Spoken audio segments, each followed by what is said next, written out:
Hello students, welcome back to MSS English classes and this video is part 4 on reordering of words। और हम सीख रहे थे words को रिऑर्डरिंग करना। इट मीन्स एक सेंटेंस को कैसे रिऑर्डर किया जाता है, उससे रिलेटेड कुछ रूल्स को जान रहे थे। और उसमें हम पढ़ रहे थे कि हमारे सब्जेक्ट या हेडवर्ड में कौन कौन से शब्द होते हैं, कौन कौन से शब्द हमारे हेडवर्ड बन सकते हैं, सेंटेंस के सब्जेक्ट बन सकते हैं। तो अभी हमने जाना था कि नाउन हमारे सेंटेंस में हेडवर्ड या मेन वर्ड होता है और उससे रिलेटेड वर्ड्स को भी हमने देखा। अब हम यहाँ पे जानेंगे कि हमारे हेडवर्ड में और कौन सा शब्द आता है, तो वो होता है प्रोनाउन। जैसा कि अभी आपको बताया गया था कि हेडवर्ड या मेन वर्ड नाउन या प्रोनाउन ही हो सकते हैं। तो सेकेंड हमारा जो टॉपिक है आज इसमें सब्जेक्ट से रिलेटेड, कि सब्जेक्ट में हमारा प्रोनाउन, और प्रोनाउन में जानेंगे हम कौन कौन से वर्ड्स कौन कौन से प्रोनाउन हमारे सब्जेक्ट हो सकते हैं। तो प्रोनाउन को जान लेते हैं क्या होता है पहले। Pronoun is a word which is used in place of a noun. तो प्रोनाउन एक वो शब्द है जो नाउन के स्थान पर प्रयोग किया जाता है। इट मीन्स यदि हम किसी व्यक्ति का नाम ले रहे हैं, हम कह रहे हैं कशिश इज अ गुड गर्ल, तो इट मीन्स हम कशिश को नेक्स्ट सेंटेंस में लिखेंगे she is a good girl. तो शी यहाँ पे प्रोनाउन हो गया। तो इस तरह से हम नाउन के स्थान पर प्रोनाउन का यूज करते हैं। अब जानते हैं कि कौन कौन से प्रोनाउन हमारे सब्जेक्ट बन सकते हैं। अब आप देख रहे हैं कि फर्स्ट नंबर पे आ रहा है हमारा पर्सनल प्रोनाउन, व्यक्तिवाचक सर्वनाम, जिसमें व्यक्तियों के लिए या फिर वस्तुओं के लिए हम यूज करते हैं इट। तो यहाँ पर हम देख पा रहे हैं कि I, we, you, he, she, it और दे, ये सभी हमारे सब्जेक्ट्स हैं। ये पर्सनल प्रोनाउन है सभी, लेकिन पर्सनल प्रोनाउन में ये सब्जेक्ट्स हैं और ये हमारे हेडवर्ड बनते हैं। ये ऑब्जेक्ट हैं तो ये प्रेडिकेट पार्ट में आएंगे, वर्ब के बाद आएंगे, और ये सब्जेक्ट है यानी कि ये वर्ब से पहले आएंगे तो ये सब्जेक्ट बनेंगे। और इसमें आई और वी फर्स्ट पर्सन होता है, यू सेकंड पर्सन होता है और ये सब थर्ड पर्सन होते हैं। बात करते हैं पजेसिव केस की। तो पजेसिव केस में हम देख पा रहे हैं कि ऑब्जेक्ट के बाद पजेसिव केस है और पजेसिव केस में पजेसिव एडजेक्टिव है और पजेसिव प्रोनाउन है। तो पजेसिव एडजेक्टिव में जो एडजेक्टिव, अगर आप इसको देखते हैं एडजेक्टिव, तो एडजेक्टिव कहाँ आता है अभी हम डिस्कस कर चुके हैं। जो सेकंड पार्ट था हमारा और थर्ड पार्ट था कि एडजेक्टिव कहाँ आता है, नाउन से पहले। तो ये सभी एडजेक्टिव हैं पजेसिव एडजेक्टिव, तो ये सभी नाउन से पहले आएंगे। इट मीन्स इनके बाद कोई नाउन होना कंपलसरी है। फिर इसके बाद ये हम देखते हैं ये दो भागों में बटा हुआ है possessive case, possessive pronoun, possessive adjective and possessive pronoun. तो ये है प्रोनाउन। तो इट मीन्स प्रोनाउन कहाँ यूज होता है, नाउन के स्थान पर, तो ये एज अ प्रोनाउन ही यूज होंगे, लेकिन ये प्रेडिकेट पार्ट में मोस्टली आते हैं। तो आप यहाँ जान सकते हैं कि ये सब्जेक्ट हमारे ये हैं और ये हमारा सब हेडवर्ड होते हैं सेंटेंस के अंदर। नेक्स्ट हमारा कौन सा प्रोनाउन है जो सब्जेक्ट बन सकता है, that is demonstrative pronoun. Demonstrative pronoun में संकेतवाचक, और इसमें आते हैं दिस, दैट, दीज, दोज। ये क्या करते हैं, ये किसी नाउन की ओर पॉइंट करने के लिए यूज होते हैं। किसी नाउन को हम जब पॉइंट करते हैं, कोई पास की वस्तु है तो हम दिस का यूज करेंगे, और दिस का प्लूरल क्या होता है, दीज।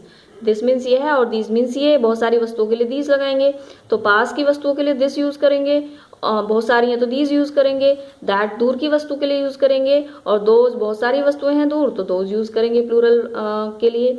तो इट मीन्स ये जो हमारे दिस, दैट, दीज, दोज हैं, ये नाउन के लिए, नाउन को पॉइंट करने के लिए आते हैं और एज अ प्रोनाउन हमारे सब्जेक्ट बनते हैं सेंटेंस का। फॉर एग्जाम्पल जैसे यहाँ पे हम देख सकते हैं दिस इज अ नोटबुक, तो यहाँ पे नोटबुक की तरफ पॉइंट किया जा रहा है और जो कि, और इसके लिए कहा जा रहा है दिस। तो इट मीन्स ये नोटबुक मेरे सामने है तो मैं इसको कह सकती हूँ this is a notebook. These are notebooks, अगर नोटबुक्स मेरे सामने हैं और बहुत सारी हैं तो हम कहेंगे these are notebooks. That is a chair, और चेयर दूर है, इट मीन्स तो हम दैट का यूज कर रहे हैं कि वह एक चेयर है। दोज आर चेयर्स, चेयर्स दूर हैं तो हम दोज का यूज करेंगे। तो इस तरह से पॉइंट करने के लिए पास की या दूर की वस्तु को हम दिस, दैट का यूज करते हैं एज अ प्रोनाउन। तो ये सब्जेक्ट, ये यहाँ पे इस सेंटेंस के अंदर हेडवर्ड है। नेक्स्ट हमारा कौन सा सब्जेक्ट बन सकता है, इंडेफिनिट प्रोनाउन, अनिश्चयवाचक सर्वनाम, यानी कि जिसमें किसी निश्चित व्यक्ति या वस्तु की बात नहीं होती, किसी भी व्यक्ति या वस्तु की बात होती है। फॉर एग्जाम्पल कौन कौन से हमारे इंडेफिनिट प्रोनाउन हो सकते हैं, one, none, all, some, somebody, nobody, few, many, everybody. तो ये कुछ इंपॉर्टेंट इंडेफिनिट प्रोनाउंस हैं और ये as a headword, as a subject हमारे सेंटेंस का पार्ट बनते हैं।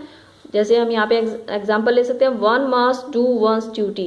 तो यहाँ पे आपने अभी तक जो वन को पढ़ा है उसका मीन्स आपने पढ़ा है एक, काउंटिंग के लिए आप यूज करते हो वन को, but here it's meaning is not एक, यहाँ पे इसका एक मीनिंग नहीं है, इट मीन्स यहाँ पे इसका मीन्स है कोई भी, किसी भी व्यक्ति के बारे में बात हो रही है। वो डेफिनेट नहीं है, हम निश्चित रूप से नहीं कह रहे कि वो व्यक्ति कौन है, वो कोई भी व्यक्ति हो सकता है। तो हम कह रहे हैं कोई भी हो जाए, कोई भी, किसी को भी। मस्ट टू निभाना चाहिए, वंस ड्यूटी करना चाहिए, अपने कर्तव्य का पालन। इट मीन्स किसी को भी अपनी ड्यूटी को परफॉर्म करना चाहिए, अपने कर्तव्य को करना चाहिए। तो यहाँ पे वन का ये पजेसिव केस है, तो वन अगर हम यूज करते हैं सेंटेंस में, उसका पजेसिव केस वंस आता है।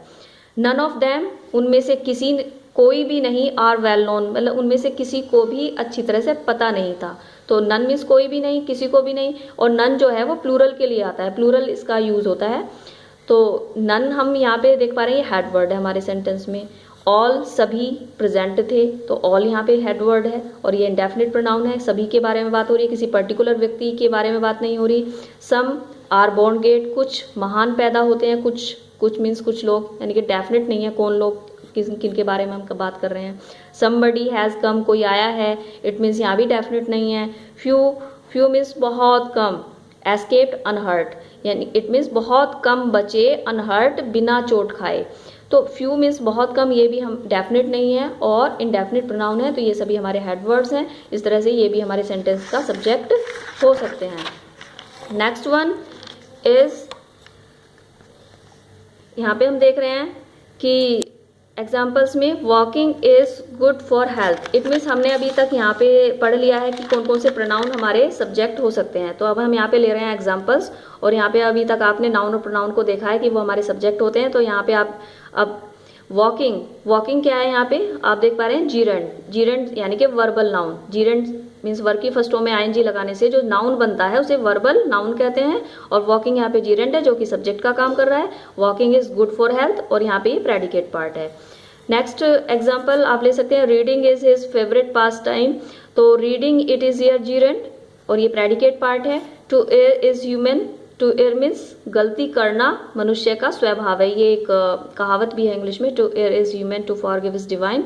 तो यहाँ पे टू एयर इज ह्यूमन यानी कि गलती करना मनुष्य का स्वभाव है। तो यहाँ पे ये क्या है, इन्फिनेटिव है जो कि नाउन का काम कर रहा है और हेडवर्ड है। टू स्मोक इज हार्मफुल, इसे भी आप आइडेंटिफाई कर सकते हैं, इन्फिनेटिव है, ये भी यहाँ पे हेडवर्ड है और सब्जेक्ट बना हुआ है, नाउन का वर्क कर रहा है। द पुअर आर हैप्पी, यहाँ पे द पुअर जो एडजेक्टिव से बना हुआ नाउन है, ये भी यहाँ पे हेडवर्ड है और यहाँ पे ये नाउन का वर्क कर रहा है। तो यहाँ पे आप देख सकते हैं द ऑनेस्ट, ये भी आपका एडजेक्टिव से बना हुआ नाउन है जो कि यहाँ पे सब्जेक्ट है, हेडवर्ड है सेंटेंस के अंदर। दोज आर माई बुक्स, वे मेरी किताबें हैं। तो यहाँ पे दोज आप अभी आपने पढ़ा है कि डिमोन्स्ट्रेटिव प्रोनाउन हमारा सब्जेक्ट बनता है। वी आर लेबोरियस, ये हमारा प्रोनाउन है जो personal pronoun. Nobody was there, ये इंडेफिनिट प्रोनाउन है। इट इज हॉट टुडे, कभी कभी हमारा जो सब्जेक्ट है वो इट भी बनता है, लेकिन इट का मीन्स होता है वैसे तो यह है, लेकिन यहाँ पे ये डमी इट कहलाएगा, न्यूट्रल इट कहलाएगा। यहाँ इसका कोई मीनिंग नहीं है, यहाँ पे एज अ सब्जेक्ट इसको यूज किया गया है। इट इज हॉट टुडे, आज बहुत गर्मी है। इट मीन्स हम जब कोई टाइम बताते हैं या फिर कोई मौसम के बारे में बात करते हैं, गर्मी है, सर्दी है, तूफानी है दिन, तो इस तरह से हम इट को सब्जेक्ट के रूप में लेते हैं। ऐसे ही देयर को भी हम सब्जेक्ट के रूप में लेते हैं, उसे इंट्रोडक्टरी देयर का हम नाम देते हैं, इंट्रोडक्टरी एडवर्ब कहते हैं। तो यहाँ पे देयर भी सब्जेक्ट के रूप में आया है, बट इसका यहाँ कोई अर्थ नहीं है। देयर इज नो प्रॉब्लम, कोई समस्या नहीं है। तो इट मीन्स हमने इस सेंटेंस में कोई सब्जेक्ट नहीं था, तो हमने देयर को एज अ सब्जेक्ट लिया है। There are many problems in the countries, देश में बहुत सारी समस्याएं हैं, तो यहाँ पे हमने इंट्रोडक्टरी एडवर्ब के रूप में इसको यूज किया है। तो ये भी हमारे इस तरह से सब्जेक्ट बनते हैं। तो अब आप समझ चुके हैं कि हमारे सब्जेक्ट में नाउन एंड प्रोनाउन जो मेन वर्ड्स होते हैं, हेडवर्ड कहलाते हैं, वो नाउन और प्रोनाउन होते हैं। और जो क्वालिफायर होता है वो हेडवर्ड को क्वालिफाई करने के लिए आता है, जैसे क्वालिफायर प्लस हेडवर्ड, और वो हेडवर्ड उसमें क्या होता है, नाउन होता है। तो नाउन हमारा मेन शब्द होता है सब्जेक्ट के अंदर, और उसको क्वालिफाई करने के लिए जो शब्द आता है उसको क्वालिफायर या उसका एडजेक्टिव कहते हैं, और बाद में प्रेडिकेट आता है, यानी कि सेंटेंस के दो मेन पार्ट होते हैं। हम कुछ एग्जाम्पल से हम समझ सकते हैं। दैट बॉय रन्स, वह लड़का दौड़ा, तो हम सब यहाँ पे देख रहे हैं बॉय इज अ हेडवर्ड और नाउन है, और दैट उसका क्वालिफायर है। दैट यहाँ पे वह लड़का यानी कि संकेत हो रहा है कि वह लड़का दौड़ता है। अ गर्ल फाइट्स, एक लड़की यानी कि कोई भी लड़की हो सकती है, अ गर्ल को एक लड़की लड़ती है। तो यहाँ पे ये हेडवर्ड है, नाउन है, और ये इसका क्वालिफायर है। मैनी बॉयज, बॉयज में ये हेडवर्ड है, ये इसका क्वालिफायर है। मैनी बॉयज डांस, बहुत सारे लड़कों ने डांस किया। फ्यू रैबिट्स गैदर्ड, कुछ मीन्स थोड़े से, बहुत थोड़े से रैबिट्स, खरगोश इकट्ठा हो गए। तो रैबिट्स यहाँ पे हेडवर्ड है और यहाँ पे फ्यू जो है वो इसका क्वालिफायर है। इसके बाद के पार्ट को हम नेक्स्ट वीडियो में समझेंगे। Thank you for watching.